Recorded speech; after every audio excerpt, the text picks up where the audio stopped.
in my district and also my hometown of Troutdale. Something that was very disturbing was reported in the local media. I don't know if you saw it or not.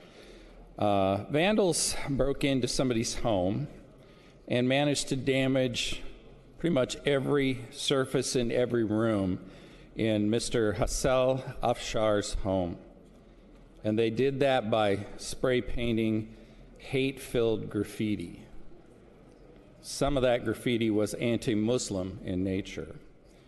In reaction to this, it was reported in the press that Mr. Afshar stated, "It hurts my feelings really bad, but I must be strong and do what I can do.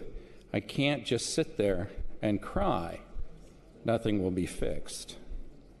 Fortunately, Mr. Afshar's neighbors in the community have rallied around him with gestures, words, and acts of support.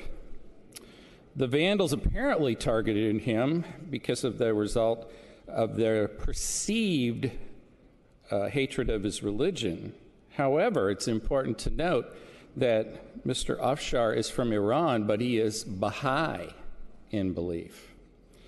In fact, he left Iran because of the intolerance of the Iranian government for the Baha'i faith, among others.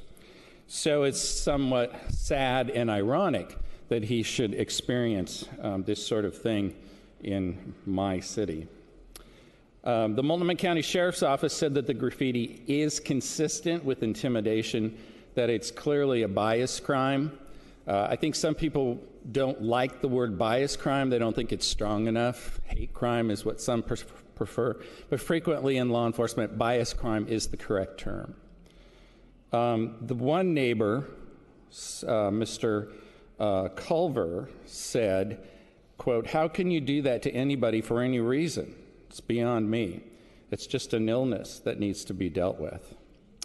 I managed to, with the help of one of my city councilors, Larry Morgan, managed to get the contact information for Mr. Afshar, and I spoke with him briefly last night on the phone. I wanted to offer any sort of help that we could, and in the post that I made on Facebook, there were lots of folks that wanted to do the same. Fortunately, the Home Depot had donated paint for him, and he and a friend had essentially finished cleaning up. So I hope that the perpetrators of this particular crime are arrested and held accountable for this. I believe we must stand up against this type of behavior, and that's why I wanted to bring this to your attention here on the floor today. So thank you, Mr. Speaker. Thank you, colleagues. Further remonstrances?